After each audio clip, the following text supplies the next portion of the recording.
Now to finish our meal. Of course, I've chosen the Tete Rouge Cake today, which has a little background to it. But first, I'm going to start mixing my stuff here, and you just, wait a minute. I'll just be patient. I'll share that with you. So I've got my cake mix already in my mixer here. And to that, I'm going to add my ingredients, which, of course, is beaten eggs, oil, vanilla flavor, and some baking powder. So I'm going to add my baking powder first. Then I'll add my eggs here next.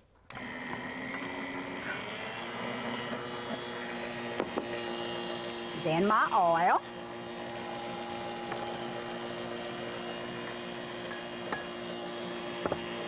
Vanilla flavoring. Okay. Mix that up and on high here. So you dump everything together.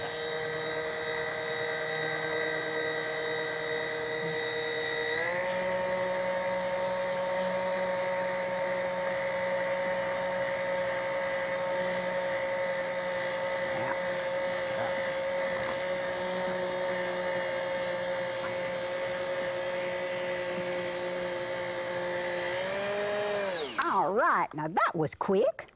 So you just mix it all like this. Of course, boy, if Lucy would be here, she'd be wanting to lick these beaters.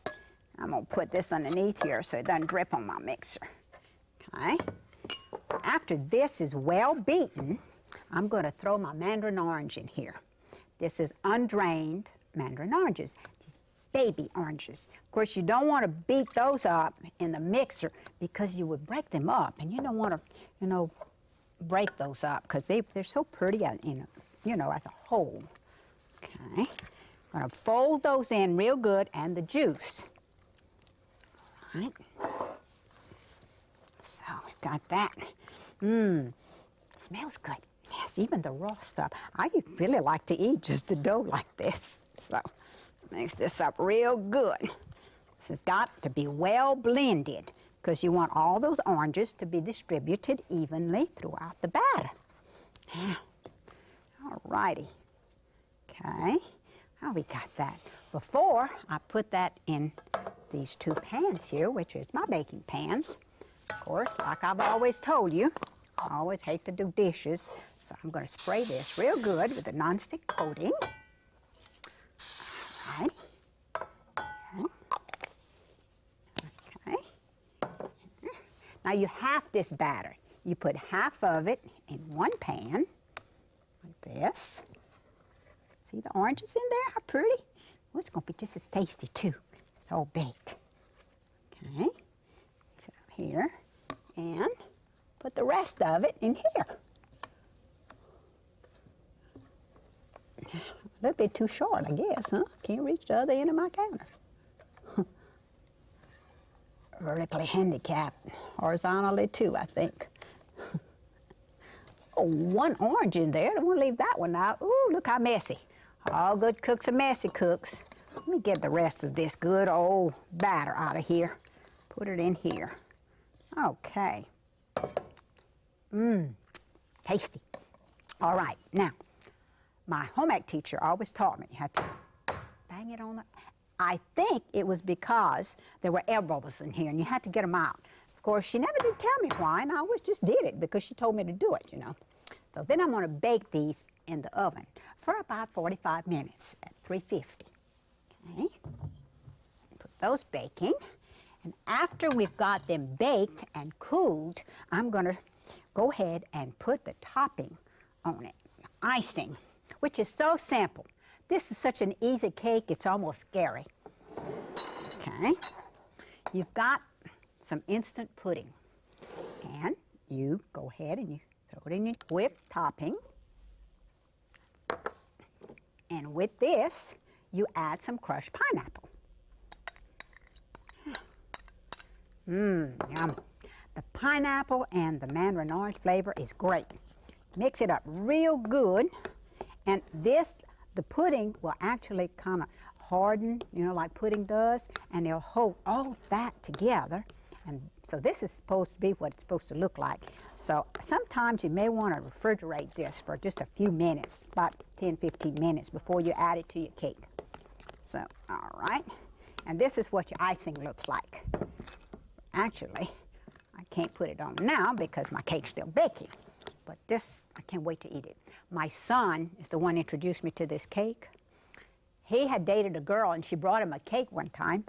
And this is what it was. And he said, Mama, I got the recipe of this wonderful cake. You're just going to have to cook it for him. I said, well, what's the name? He said, I don't know, but the redhead brought it to me.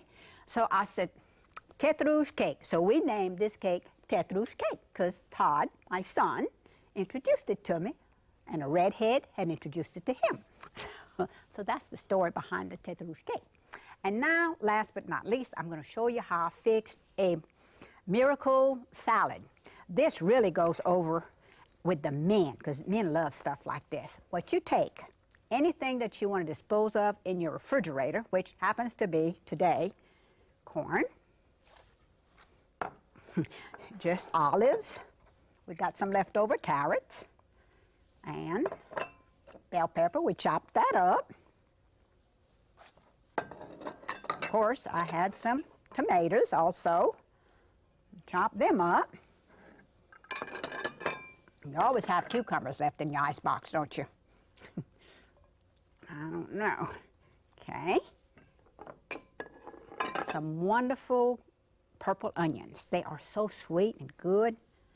They add to a salad, any green salad. Of course, Mama never fixed anything like that, but I learned that because we had the camp suppers, and like I said, men just love this. Okay. Now, I've marinated all this stuff overnight. And so see how pretty this is? Now to this, the marinade that I use for this is also very quick and easy to make. It's not your olive oil. Okay. Then your vinegar. They say oil and vinegar don't mix. I guess it doesn't. So lemon juice, of course, and your garlic. This is very important. Right. Then I have some fresh basil. And some people don't know what basil looks like. You know, herbs that are fresh are always so much better to use. So this is your fresh basil that you chop up very fine. It doesn't take much of it because it smells so good and it's very strong. So you put it in your dressing, your marinade, stir it up. Actually, it's that simple, just quick. This, you know, then you pour it over your salad. And you marinate this overnight. Noisy. And man, you serve this at the camp and the men go, wow. They really think you knew what you were doing and you worked all day trying to do this. So this is really quick and easy. It is just wonderful. And it accommodates the fried shrimp and the onion rings. And the Mandarin cake, of course, that accommodates anything. So we're just going to serve this with our meal today. And, you know, it's been a pleasure being here. And we are really blessed to have the Gulf of Mexico on Louisiana's coast. And that's where we find such an abundant supply of fresh seafood. I hope you've learned how to cook another one of my favorites today.